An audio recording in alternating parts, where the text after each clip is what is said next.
Welcome to episode 1 داستان کربلا۔ شام میں جب یزید کو حکومت سنبھالنے کا عہدہ دیا گیا، جب یزید کی حکومت آئی تو اس نے مدینے کے حاکم کو پیغام بھیجا کہ حسین علیہ السلام سے کہو کہ میری بیعت کرے۔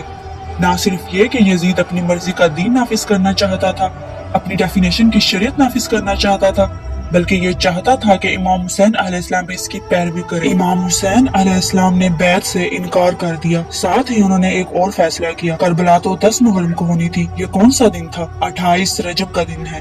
جب انہوں نے ایک اور فیصلہ کیا، وہ تھا مدینہ چھوڑنے کا فیصلہ۔ انہوں نے کہا اب مدینے کے حالات ایسے نہیں ہے کہ اب یہاں رہا جائے۔ ذرا سوچیں، تصور کریں وہ لمحات۔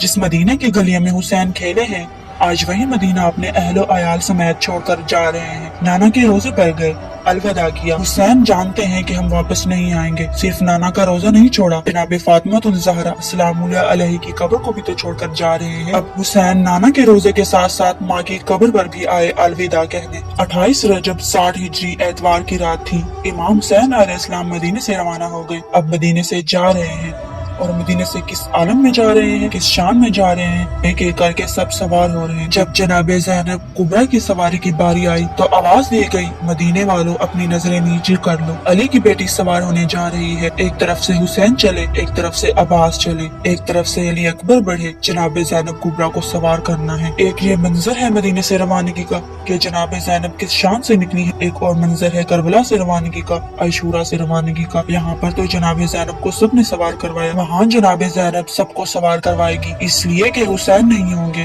عباس نہیں ہوں گے، قاسم نہیں ہوں گے، علی اکبر نہیں ہوں گے، اور عالم کیا ہوگا، سر پہ چادر بھی نہیں ہوگی، ہاتھ بندے ہوں گے۔ آپ مدینے سے مکہ پہنچ گئے۔ مدینے سے کب روانہ ہوئے؟ 28 رجب 60 ہجری۔ مکہ کب پہنچے؟ 3 شعبان 60 ہجری۔ کچھ دنوں میں یعنی 7-8 دنوں میں آپ سب مکہ پہنچ گئے۔ مکہ میں جا کر وہاں آپ نے قیام کیا۔ حج کے ایام آ رہے ہیں، سب حج کی تیاری کر رہے ہیں۔ امام حسین علیہ السلام بھی حج کی تیاری کر رہے ہیں۔ اچانک سے کچھ ایسا ہوا، حج کی تکمیل میں ابھی 2 دن باقی تھے۔ امام حسین علیہ السلام نے حج کو عمرہ میں تبدیل کر دیا اور مکہ سے بھی روانہ ہو گئے۔